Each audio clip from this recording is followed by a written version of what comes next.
உதயநிதி ஸ்டாலின் அவர்கள் சொல்ல தான் முடியும் ரீல்ஸ் ஆட்சின்ட்டு. ஆனால் வி ஆர் சீயிங் திஸ்.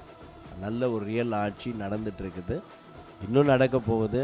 அந்த ஆட்சி பயங்கரமாக இருக்கும். அந்த தூய ஆட்சி எப்போ தமிழகத்தில் மலரும் அப்படின்னு காத்திருக்கும்போது மக்கள் எல்லாரும் எம்ஜிஆருக்கு மேலே ஜெயலலிதா அம்மாவுக்கு மேலே தான் சொல்லணும். அன்பான தளபதி விஜய் அவர்களே அதிகமாக நேசித்தார். சில ஜோஷியம் சொல்கிறாங்க இந்த ஆட்சி எத்தனை வருஷம் அப்படின்னு. நான் சொல்கிறேன் இந்த ஆட்சி பல ஆண்டுகள், மோர் தென் 30 years இந்த ஆட்சி இருக்கும். என்னை கூப்பிடும்போது அழகாக கூப்பிட்டாங்க, நீங்களாம் கட்சியில் சேருவீங்களா? அவங்களோட வார்த்தைகள் இது, அதாவது திரு விஜய் சார் அவர்களுடைய வார்த்தை உங்களுக்கு ஆமாம், வந்த செய்தியில் நிற்பீங்களா, ஒரு எம்எல்ஏ ஆவதுக்கு விரும்புவீங்களா, நீங்கள் விரும்பினா எங்கள் தளபதி ரொம்ப சந்தோஷப்படுவார் அப்படின்னு சொல்லும்போது, சட்டமன்றத்தில் தமிழ்நாடு முதல்வர் அவர்களுடைய அந்த அமைதி இருக்கு இல்லைங்களா, அது பல விமர்சனத்துக்கு வைக்கிறாங்க. இப்போ அது இவ்வளோ அமைதியாக இருந்தால் எப்படி மற்றவர்களுக்கு பதில் சொல்ல முடியும், சட்டமன்றத்திலே பதில் சொல்லலாமே அப்படிங்கிற கேள்விகள்லாம் வருது. நீங்கள் என்ன சொல்லணும்னு நினைக்கிறீங்க? அதாவது ரொம்ப ஞானம் உள்ளவங்க ரொம்ப அமைதியாக தான் இருப்பாங்க. அவர் வார்த்தையில் அடிக்க விரும்ப மாட்டார், செயலில் அடிப்பார். கண்டிப்பாக செயலில் ஒரு பெரிய மாற்றத்தை தமிழகத்தில் நம்ம காண போகிறோம். Title sponsors JJ Gold, Cash for Gold, Mangai Nighties, 43 years trust and quality, smile and comfort, GT Holidays, South India's #1 travel brand, Dr. Sri Verma's PCR Maharaja Thailam, Bone and Joint Care, Presence C. Joseph Vijay Enum Nan, powered by the Chennai Silks. Let the celebrations begin. Ganesh Ceramics branded tile showroom, Pondy, Vellore, Ariyalur. Tata Motors pickup இன் ராஜா இப்பொழுது electric அவதாரத்தில். உங்க பிசினஸில் லாபம் இனிமேல் சார்ஜா தான் இருக்கும். புதிய டாடா இன்ட்ரா இவி பிக்கப்புடன். Food partner Kolathur Babu catering, high class caterers. Beverage partner Wagh Bakri, best quality teas since 1892. Venue partner Park Elanza. வணக்கம் சார். வணக்கம் மேடம். சார், உங்களோட காஸ்டியூம் சேஸ் எவ்ரிதிங்னு சொல்லிடலாம். ஆக்சுவலாக இது ஒரு ட்ரெண்டிங் கலர் இல்லைங்களா, இந்த ஒயிட் அண்ட் பேஜ் பேண்ட்டு. அது இன்றைக்கும் அதுக்காகவே ஃபாலோ பண்ணுறீங்களா, இல்லை இது நேச்சுரலாக நடந்ததுங்களா? இல்லை, அதுக்காக தான் ஃபாலோ பண்ணுறேன். Because I love him so much. எங்கள் தளபதி நேசிக்கிறதுனால நீங்கள் தான் பார்க்குறீங்களே, எல்லாருமே அந்த ஸ்டைலில் தான் இருக்கிறாங்க. Because we respect him so much, we follow him. உங்களுக்கு எவ்வளோ சந்தோஷமாக இருந்தது சார், சி ஜோசப் விஜய் எனும் நான் அப்படிங்கிற அந்த வார்த்தையும் அந்த பதவியேற்பு விழாவில் அந்த பதவி பிரமாணம் செய்து கொள்ளக்கூடிய அந்த நேரம் உங்களுக்கு எப்படி இருந்தது? அந்த வார்த்தை, அவர் சொன்ன அந்த வார்த்தைக்காக நான் ரொம்ப நாளாக ஏங்கிட்டு இருந்தோம். என்றைக்கு அந்த வார்த்தையை எங்கள் தளபதிக்கு நாங்கள் கொடுக்க போகிறோம் அப்படின்றத நாங்கள் ரொம்ப கண்ணும் கருத்துமாக இருந்தோம். அதுக்கு வேண்டிய உழைப்பு, அதாவது இன்றைக்கி பார்த்திங்கன்னா தளபதின்ற அந்த ஒரே ஒரு வார்த்தை, அந்த விஜய் அப்படின்ற அந்த வார்த்தையில் தமிழக மக்களே ரொம்ப ஆர்வமாக இருக்கிறாங்க, தாகமாக இருக்கிறாங்க. நாங்கள் பல ஆண்டுகளாக இந்த அரசியலை பார்த்துருக்குறோம். எம்ஜிஆர் காலத்தை பார்த்துருக்குறோம். எம்ஜிஆரை நல்லா லுங்கியில் பார்த்த ஒரே ஆளுன்னு சொன்னால் நான் அதை தைரியமாக சொல்ல முடியும். That much I love him so much. ஏன் எம்ஜிஆரை நாங்கள் நேசித்தோம்னா, அவர் ஏழைகளுக்கு நிறைய செஞ்சார். அதுக்கு அடுத்தபடியாக ஜெயலலிதா அம்மானா எனக்கு ரொம்ப பிடிக்கும். ஏன்னா அதே எம்ஜிஆரை ஃபாலோ பண்ண ஒரு நல்ல தாயார். என்னுடைய திருமணத்தை கூட அவங்க தான் நடத்தி வச்சாங்க. அதுக்கப்புறம் நடந்த அரசியல் பார்த்திங்கன்னா எங்களுக்கெல்லாம் பிடிக்கல. தமிழக மக்களுக்கு விசேஷமாக எம்ஜிஆர் ஜெயலலிதான்னா ரொம்ப பிடிக்கும். ஆனால் அந்த எம்ஜிஆர் ஜெயலலிதாவுக்கு அப்புறம் யாராவது ஒரு நல்ல தலைவர்கள் வருவாங்களான்னு காத்துட்ருந்தோம். காத்துட்ருக்கும்போது ஒரு அருமையான ஒரு செய்தி வந்தது. தமிழக வெற்றி கழகம் என்ற ஒரு பொன்னான ஒரு கட்சி உருவானது. இதில் எங்களுக்கு பிடிச்ச ஒரு காரியம் என்னென்னா, தளபதி தீய சக்தியை ஒழித்து தூய சக்தி ஆட்சிக்கு வரணும் அப்படின்றதுல ரொம்ப ஆணித்தரமாக இருந்தார். ஆக நான் கூட பார்த்திங்கன்னா I'm a bishop, I have lot of churches. அப்போது நாங்கள்லாம் ஒரு பேராயர்கள், ஒரு ஆயர்கள், இவங்கெல்லாம் அரசியலுக்கு வர விரும்ப மாட்டாங்க. எங்கள் மக்களும் அது விரும்ப மாட்டாங்க. ஆனால் நான் விரும்பினேன். ஏன் விரும்பினேன்னா, தூய ஆட்சின்ற அந்த வார்த்தை எனக்கு ரொம்ப பிடிச்சது. அந்த தூய ஆட்சி எப்போ தமிழகத்தில் மலரும் அப்படின்னு காத்திருக்கும்போது, மக்கள் எல்லாரும் எம்ஜிஆருக்கு மேலே, ஜெயலலிதா அம்மாவுக்கு மேலே தான் சொல்லணும், அன்பான தளபதி விஜய் அவர்களே அதிகமாக நேசித்தார்கள். ரொம்ப நேசித்தாங்க. இதுக்கெல்லாம் கைத்தட்டணும் நீங்கள். ரொம்ப நேசித்தாங்க. அந்த நேசிப்பின் ஒரு பெரிய மாற்றம் தான் தமிழகத்தில் உருவாகிக்கிருக்குது. இப்போ கூட அன்பான சில ஜோஷியம் சொல்கிறாங்க, இந்த ஆட்சி எத்தனை வருஷம் அப்படின்னு. நான் சொல்கிறேன், இந்த ஆட்சி வந்து பல ஆண்டுகள், மோர் தென் 30 years இந்த ஆட்சி இருக்கும். இந்த ஆட்சி மாறாது. ஒரு நல்ல ஆட்சி தருவார். அருமையான ஒரு நல்ல தலைவர், எங்கள் தலைவர். அவர் வந்து ரொம்ப சிம்பிளானவர். நான் அவருடைய எளிமையை ரொம்ப ரசிப்பேன். ரொம்ப எனக்கு கூட ஒரு குணம் உண்டு. இறங்கி நாங்கள் வேலை செய்வோம். அதாவது அன்றைக்கி பார்த்தீங்கன்னா டீப்பாவை தூக்கிட்டு அவர் வரார். ஆமாம், அந்த குணம்லாம் வந்து யாருக்கும் வராது. இப்போ நாங்களாம் சர்ச் பாஸ்டர்ன்றதுனால, ஒரு பிஷப்ன்றதுனால எங்களுக்கெல்லாம் அந்த குணம் உண்டு. ஏன்னா நாங்கள் இறங்கி தான் நான் என்னை பொறுத்து நான் இறங்கி செய்வேன். அப்போது he has chosen me as a leader of this state. என்னை கூப்பிடும்போது அழகாக கூப்பிட்டாங்க. நீங்களாம் வந்து கட்சியில் சேருவீங்களா? அவங்களோட வார்த்தைகள் இது. அதாவது திரு விஜய் சார் அவருடைய வார்த்தை உங்களுக்கு வந்து கால்ல. ஆமாம், வந்த செய்தியில் நிற்பீங்களா? ஒரு எம்எல்ஏ ஆவதுக்கு விரும்புவீங்களா? நீங்கள் வந்து விரும்பினா எங்கள் தளபதி ரொம்ப சந்தோஷப்படுவார் அப்படின்னு சொல்லும்போது, அதுக்கு முன்னாடி கொஞ்சம் பார்த்தீங்கன்னா, I was praying to the lord. எங்களுக்கு வந்து ரொம்ப we always say that prayer brings victory. எனக்கு இன்னொரு முக்கியமான கேள்வி. பொதுவாகவே பார்த்தீங்கன்னா, நம்மளுடைய அரசியல் கட்சிகளாகட்டும், தலைவர்களாகட்டும், அரசியலில் ஈடுபடக்கூடியவங்களுடைய எஜுகேஷனல் பேக்ரவுண்டை நிறைய நம்ம எடுத்து பார்க்கும்பொழுது, இப்போ கொஞ்சம் நேரத்துக்கு முன்னாடி ஷெல்வி அவர்களும் சொன்னாங்க, நீங்கள் எடுத்து பார்த்தீங்கன்னா பெரிதாக வந்து படித்தவர்கள் வரத்துக்கே காலகட்டம் ஆயிடுச்சு. நீங்கள் வந்து ஒரு கல்வியாளர், நீங்கள் ஒரு பிரின்சிபலாக இருந்திருக்கிறீங்க. உங்களோட எஜுகேஷனல் பேக்ரவுண்டே ரொம்ப ஸ்ட்ராங்கான ஒன்று. ஸோ எப்படி பார்க்குறீங்க? நான் இப்போ வந்து ஒரு மாண்புமிகு சட்டமன்ற உறுப்பினர், படித்தவராக, அதே போல் வந்து வைக்கக்கூடிய நிறைய கருத்துக்களுக்கு உங்களை ஒரு எக்ஸாம்பிளாக காட்டலாம், இங்கே பாருங்கள் அப்படின்ற மாதிரி. நீங்கள் அதை எப்படி பார்க்குறீங்க? நான் வந்து ஒரு கல்வியாளர். அதாவது Saint John's group of schools என்ற ஒரு நல்ல நிறைய பள்ளிக்கூடங்கள் வைத்திருக்கிறோம். அதோடைய ஒரு நிறுவனர். அப்படி இருக்கும்போது I was so happy to accept is call. ஏன்னா இன்றைக்கி வந்து சொல்கிறாங்க, அதாவது நிறைய பேர் படிக்கலை அப்படி இப்படின்னா. ஆனால் what our Thalapathy has chosen is, he has chosen the best. எங்களுடைய எம்எல்ஏக்கள் எல்லாம் 108 எம்எல்ஏ, 107 எம்எல்ஏ ரொம்ப சிறப்பானவர்கள். அதில் ஒரு சிலர் அப்படி இப்படி இருந்தாலும், ஒரு ஆட்சி தமிழகத்தில் ஒரு நல்ல ஆட்சி நடக்கணும்னா கண்டிப்பாக education is must. So I'm so happy that we have a lot of institution and அந்த படித்த சில அனுபவத்தோடு மற்றும் அரசியல் அனுபவம் உண்டு எனக்கு.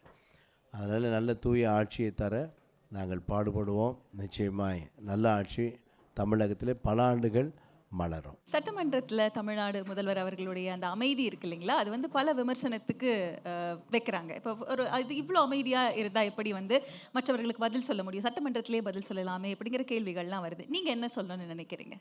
அதாவது ரொம்ப ஞானம் உள்ளவர், ரொம்ப ஞானம் உள்ளவங்க வந்து ரொம்ப அமைதியாக தான் இருப்பாங்க. ஆனால் அதை தான் நான் ஃபீல் பண்ணுறேன். பட் அதாவது இப்போ உதயநிதி சில வார்த்தைகள் கடினமாக சொன்னார். அன்பான திருமதி விஜயகாந்த் அவர்களும், பிரேமலதா விஜயகாந்த் அவர்களும் கடுமையான வார்த்தைகள் சொன்னாங்க. இதெல்லாம் நாங்கள் அமைதியாக நாங்கள் ஹேண்டில் பண்ணோம். ஏன்னா what we expect is to make this state to the top level. அதனால் கொஞ்சம் பொறுமையாக இருக்குது நல்லது. எங்கள் தளபதி பற்றி உங்களுக்கு தெரியும். அவர் வார்த்தையில் அடிக்க விரும்ப மாட்டார், செயலில் அடிப்பார். கண்டிப்பாக செயலில் ஒரு பெரிய மாற்றத்தை தமிழகத்தில் நம்ம காண போகிறோம். அமைதி தான் என்னை பொறுத்தவரை. என்னை கூட நான்லாம் ரொம்ப கலகலன்னு பேசுவேன். ஆனால் என் மனைவி சொல்லுவாங்க, ரொம்ப அமைதியாக இருங்க, வாய் அடக்கம் வேணும் அப்படின்வாங்க. இல்ல சில நேரம் கடுமையான விமர்சனங்கள் வைக்கும் பொழுது, இப்போ எல்லாருக்குமே வந்து ஒரு பதில் சொல்லணுன்ட்டு இருக்கும் அப்படின்னு. திரு ஆதவர்ஜுனா அவர்களும் சொல்லியிருந்தாங்க, எனக்கு அப்பவே வந்து எதிர்க்கட்சி தலைவர் திரு உதயநிதி ஸ்டாலின் அவர்களுக்கு பதில் சொல்லணும்னு நான் ஆசைப்பட்டேன். ஆனா தலைவர் வந்து இன்றைக்கு வெறும் நம்பிக்கை தீர்மானம் மட்டும் தான் அப்படின்னு சொல்லியிருந்தாங்க அப்படின்னு. ஸோ எல்லாருக்குமே வந்து அந்த நேரத்துல ரெஸ்பாண்ட் பண்ணணும், ரியாக்ட் பண்ணணும்னு தோணலாம். ஆனா ஒரு சைகை அவர் வந்து அமைதியாயிருன்னு சொன்னா எல்லாருமே அமைதி ஆயிடுறாங்க இல்லைங்களா? ஆனா நமக்கு தோணும்ல, நமக்கு வந்து ஒரு எக்ஸ்பிரஸ் பண்ணணும், நமக்கு வந்து அந்த ஒரு சுதந்திரம் வேணும்னு தோணலாம். நீங்க என்ன நினைக்கிறீங்க? அதாவது எல்லாருக்கும் டக்குன்னு பதில் சொல்லணுன்னு தான் இருந்தது. தளபதி வந்து அந்த ஸ்ட்ரென்த் ப்ரூவ் பண்ணுற ஃப்ளோர் டெஸ்ட்டுக்கு முந்தின நாள் எங்கள் கூட வந்திருந்தார். அன்றைக்கு மாலையில் எங்கள் கூட சரிசமமாக எங்கள் கூட உட்கார்ந்துருந்தார். ஆக்சுவலாக அன்பான முன்னாள் அமைச்சர் செங்கோட்டையன் அவர்கள் எங்கள் ரோலே வந்து உட்காந்துட்டார். யார்? தளபதி விஜய். அப்போது முன்னாள் அமைச்சர் செங்கோட்டையன் சொல்கிறார், ஆனால் நீங்கள் மேலே போங்க, மேலே உட்காருங்க. அதுக்கு தளபதி சொன்ன வார்த்தை, ஏன் நான் மேலே போகணும், நான் இவங்க கூட தான் உட்கார்றேன் அப்படின்னு சொன்னார். அப்போது அதுவே வந்து ஒரு பெருந்தன்மை, அவருடைய நல்ல குணத்துக்கு அது ஈடு. அது மாத்திரமல்ல செங்கோட்டையன் அவர்கள், நீங்கள் போங்க, நான் மேலே போய் பேசுங்க அப்படின்போது எங்களுக்கு கற்றுக் கொடுத்த காரியம் என்னென்னா, ரொம்ப அமைதியாக இருக்கணும். தளபதி சொன்ன வார்த்தை, அவரே அடிக்க வந்தாலும், அவர் மீது கடுமையான சொற்கள் பேசினாலும் நீங்கள் எல்லாம் அமைதியாக இருக்கணும், யாருக்கும் கோபம் தரக்கூடாது, எந்த விதமான வார்த்தைகளும் பேசக்கூடாது, எந்த விதமான ஆயுதத்தையும் எடுத்து நம்ம கடினமான காரியங்களை செய்து விடக்கூடாது அப்படின்னு சொல்லி ரொம்ப பொறுமையாக இருக்கணும் அப்படின்னு சொன்னதுனால எங்கள் தளபதியும் பொறுமையாக இருந்தார். ஏன்னா அவர் கற்றுக் கொடுத்தது அவர் தான், பொறுமையாக இருக்கணும்னு கற்றுக் கொடுத்தார். அவருடைய பொறுமைக்கு ஏற்ப நாங்களும் பொறுமையாய் உள்ள அப்படியே அடக்கிட்டு உட்கார்ந்துருந்தோம். இப்போ ரீல்ஸ் ஆட்சின்னு சொல்லக்கூடிய விமர்சனத்தை நீங்க எப்படி பாக்குறீங்க? இப்போ ரீல்ஸ் ஆட்சின்னு சொல்றாங்கல்ல, நீங்க வந்து டிஜிட்டல் உலகத்துல தான் ஆட்சி பண்றீங்க அப்படின்ற ஒரு கருத்தையும் எதிர்க்கட்சி தலைவர் திரு உதயநிதி ஸ்டாலின் வச்சிருக்காங்க. அந்த கருத்தை நீங்க எப்படி பாக்குறீங்க? உதயநிதி ஸ்டாலின் அவர்கள் சொல்ல தான் முடியும் ரீல்ஸ் ஆட்சின்ட்டு. ஆனால் வி ஆர் சீயிங் திஸ், நல்ல ஒரு ரியல் ஆட்சி நடந்துட்டு இருக்குது, இன்னும் நடக்க போகுது. அந்த ஆட்சி வந்து பயங்கரமாக இருக்கும். நம்மெல்லாம் வந்து தளபதி விஜய் அவர்கள் நம்ம வந்து ஒருவேளை திமுக மக்கள், அதிமுக மக்கள் அண்டர் எஸ்டிமேட் பண்ணியிருக்கலாம். ஆனால் அவங்களாம் பார்க்க தான் போகிறாங்க. ஒரு நல்ல ஆட்சி, ஒரு பெரிய டெவலப்மெண்ட் நம்ம தமிழ்நாடுக்கு வரப்போகுது. அதுக்காக அவர் எடுக்கக்கூடிய ஒவ்வொரு முயற்சியிலும் நிச்சயமாக தமிழ்நாடு மக்களுக்கு நலம் நிச்சயமாக கிடைக்கும் என்பதில் சந்தேகம் இல்லை. நீங்க தெய்வம் அப்படின்னு வார்த்தைக்கு வார்த்தை சொல்றதும், கடவுள் என்னிடம் சொன்னார் இப்படி ஒருத்தவங்க வரப்போறாங்க அப்படின்னு நீங்க சொல்லியிருந்தீங்க. ஸோ இந்த பதவி பிரமாணம் நடக்கும் பொழுது எல்லாரும் அந்த பதவி ஏற்பு விழாவின் போது கடவுள் மீது ஆணையாக, ஆண்டவன் மீது ஆணையாக அப்படின்ற அந்த ஒரு பதவி பிரமாணம் எடுத்துக்கொள்ளும் பொழுது எல்லாருமே நம்மளுடைய மாண்புமிகு முதல்வர் விஜய் அவர்களை பார்த்தாங்க இல்லைங்களா? நிறைய எம்எல்ஏக்கள் வந்து பார்த்து பதவி ஏற்றுக்கிட்டாங்க. ஸோ நீங்க அதை பத்தி சொல்லுங்களேன், அந்த ஒரு உணர்வு எப்படி வந்தது? நான் ஒவ்வொருவராக மாண்பு முதல்வரை பார்க்கும்போது அவருடைய முகத்தை பார்த்துட்டே இருந்தேன். எல்லாருக்கும் அப்படி வணக்கம் போடுவார். அவருடைய ஸ்டைலில் கொஞ்சம் அமைதி, அதிகமாக சிரிக்க மாட்டார், சிரிக்க வேண்டிய இடத்துல தான் சிரிப்பார். அப்போது எனக்கு என்னுடைய டேர்ன் வந்தது, நான் பதவி எடுக்க போகிறேன். அப்போது நான் என்ன பண்ணேன், எல்லாரையும் பார்த்து நான் என்ன முன்னாடி இருக்கிற அமைச்சர்லாம் பார்த்து விஷ் பண்ணிகிட்டே போகிறேன். அப்போது தளபதி என்னை பார்த்து விஷ் பண்ணுறாரு. நான் பக்கத்தில் தளபதிக்கிட்ட போய் நான் விஷ் பண்ணிவிட்டு போகிறேன். அவருடைய முகத்தில் இருக்கிற அந்த சந்தோஷம், அந்த மலர்ச்சி, வாட் ஐ மீன் இஸ், ஒரு தெய்வ மனுஷனுக்கு கொடுக்க வேண்டிய கணத்தை நீங்கள் கூட பார்த்தீங்கன்னா, அன்றைக்கி நான் அந்த தீர்க்க தரிசனமாக அந்த வார்த்தை சொல்லும்போது ஜஸ்ட் ஸ்டுட் அப், நின்று எனக்கு ஒரு பெரிய ஒரு வணக்கம் சொல்லி அவர் என்னை கனப்படுத்தினார். காரணம் என்னென்னா, ஒரு தெய்வ மனிதனை கனப்படுத்துகிற ஒரு தலைவன் தான் ஒரு விசேஷமான தலைவன். நான் அன்றைக்கி அந்த பதவி பிரமாணம் பண்ணும்போது நீங்கள் நம்ப மாட்டீங்க, நான் பதவி பிரமாணம் பண்ண என் லெஃப்டில் தான் அவர் உட்கார்ந்துருக்கிறாரு, சிரிச்சுக்கிட்டே உட்கார்ந்துருந்தார். எனக்கு ரொம்ப சந்தோஷமாக இருந்தது, இவ்வளோ மகிழ்ச்சியாக சிரிக்கிறாரு அப்படின்னு சொல்லி என் பிள்ளைங்கிட்ட போய் சொன்னேன், தளபதி ரொம்ப என்னை பார்த்து சிரிச்சாருமா அப்படின்னு. நீங்கள் வேறு டேடி, நீங்கள் நடந்து வரும்போதே அவர் உங்களை பார்த்து விஷ் பண்ணார், நீங்கள் சரியாக கவனிக்கல, அதுக்கப்புறம் தான் நீங்கள் விஷ் பண்ணீங்க. இதெல்லாம் கேட்கும்போது தெய்வத்தின் வார்த்தை உண்மையானதே, அந்த அந்த தருணம் தெய்வத்தின் வார்த்தை உண்மையானது என்று சொல்லி நான் உட்கார்ந்துருக்கேன். பின் சீட்டில் தான் உட்கார்ந்தேன், லாஸ்ட் ரோடு தான் இருந்தேன். நான் என்னுடைய தேவனுக்கு நன்றி சொல்லிகிட்டே இருந்தேன். எங்கள் தளபதி ஒரு முதல்வராய் உமது வார்த்தை நிறைவேறியதுன்னு சொல்லி ரொம்ப சந்தோஷமாக இருந்தேன். இப்போ சட்டமன்றத்துல வந்து எதிர்க்கட்சி தலைவருடைய குரல் ஓங்கி இருக்கு. எதிர்க்கட்சியில இருக்கக்கூடிய, அதாவது கூட்டணி கட்சிகளாகட்டும், அங்க இருக்கக்கூடிய தலைவர்கள் எல்லாருமே அவங்களுடைய குரல் ஓங்கி இருப்பதாகத்தான் மக்களும் பார்க்குறாங்க. நீங்க இதை எப்படி பார்க்குறீங்க? எப்பொழுது குரல் உயரும்? எங்களுக்கெல்லாம் ஒரு வாய்ப்பு வரும். வாய்ப்பு வரும்போது ஆஸ் எ எஜுகேட்டட் பர்சன் யாருக்கு எப்படி பதில் கொடுக்கணுன்ட்டு எங்களுக்கு தெரியும். அந்த வாய்ப்பு வரும்போது நிச்சயமாக பதில் அளிப்போம். எங்கள் தளபதியை ஒரு நாள் விட்டு கொடுக்க மாட்டோம். சவால் விட்டு சொல்கிறேன், என்ன வந்தாலும் நாங்கள் பார்ப்போம் சட்டசபையில். அவங்க நினைக்கிறாங்க எங்களுக்கு அனுபவம் இல்லைன்னு நினைக்கிறாங்க. ஆனால் எங்களுக்கு திமுகவை விட அண்ணா திமுகவோட நாங்கள் அனுபவம் உள்ளவங்கன்னு சொல்ல விரும்புகிறேன். காரணம் என்னென்னா, நாங்கள் எலெக்ஷன் கேம்பெயினில் இருக்கும்போது திமுக, அதுவும் இவர் நம்ம நாசர் வந்து ஒரு பெரிய முதலங்க. அவர் நாசரை ஏற்று நீங்கள் நிற்க முடியுமா அப்படின்னு சொல்லி எல்லோரும் கேட்டிருக்கிறாங்க. அதுவும் இவ்வளோ செலவு பண்ணுறீங்களே, நீங்கள் வந்து எப்படி இதில் ஜெயிக்க முடியும் அப்படின்னு சொல்லி எங்கள் சொந்தக்காரங்களாம் கேட்டாங்க. எப்படி நீங்கள் ஜெயிப்பீங்க? முடியாது. நான் சொன்னேன், நிச்சயமாக நம்ம ஜெயிப்போம். சாதாரண இதில் I was expecting 1 lakh vote difference. இப்போ 76,500 ஓட்டு தான் வித்தியாசம். ஆனால் நான் வந்து ஒரு 1 லட்சம் ஓட்டு வித்தியாசம் ஜெயிக்கணும், என் தளபதியை நான் பெருமையாக உட்கார வைக்கணும் அப்படின்றது என்னோடய ஆசை.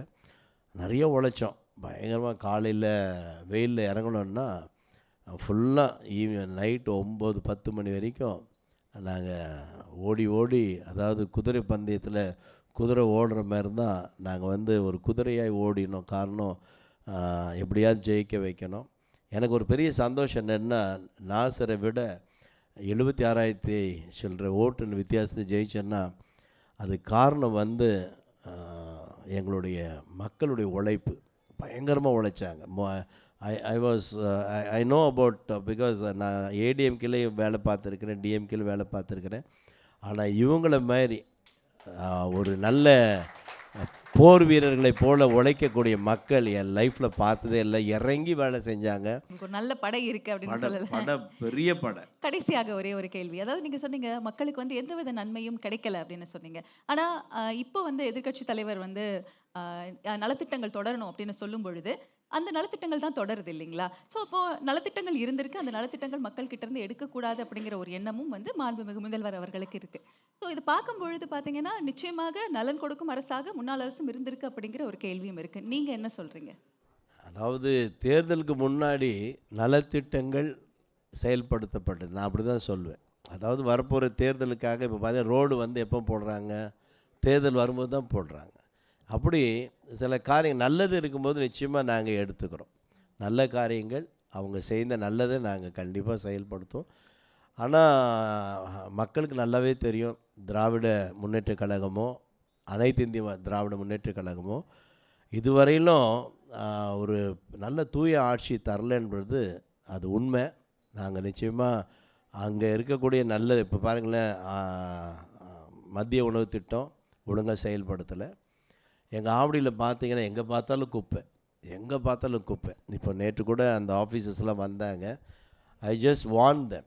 நாங்கள் தேர்தல் பிரச்சாரத்துக்கு போகும்போது எங்கே பார்த்தாலும் குப்பையாக இருந்தது, இப்போ மட்டும் குப்பையை எடுத்துட்டிங்களே, அப்போ உங்களுக்கு அந்த சரியான கவர்னன்ஸ் இல்லை, சரியான ஒரு மேற்பார்வை இல்லை. நாங்களாம் அது விடமாட்டோம். நாங்கள் வந்து ஒரு தூய காரியங்களை விரும்புகிறோம். எங்கே பார்த்தா சாக்கடை ஓடுது, எங்கே பார்த்தாலும் ரோடு வசதி இல்லை, சரியான ரோடெல்லாம். ஆனால் எலெக்ஷனுக்கு முன்னாடி கொஞ்சம் நாட்களில் ரோடெலாம் போடுறாங்க. இந்த மாதிரிலாம் நாங்கள் விடமாட்டோம். இப்போது எல்லா அதிகாரிகிட்ட பேச ஆரம்பிச்சிட்டோம்.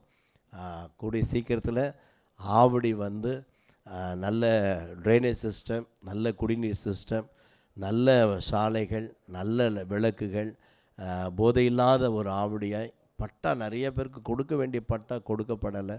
இந்த மாதிரி நல்ல நல்ல காரியங்கள்லாம் துரிதமாய் செயல்படுத்துவோம். ஆவுடைய ஒரு பெரிய குட்டி சிங்கப்பூரை விட ஒரு நல்ல ஒரு ஆவுடையாய் மாற்ற செயல்படுவோம்.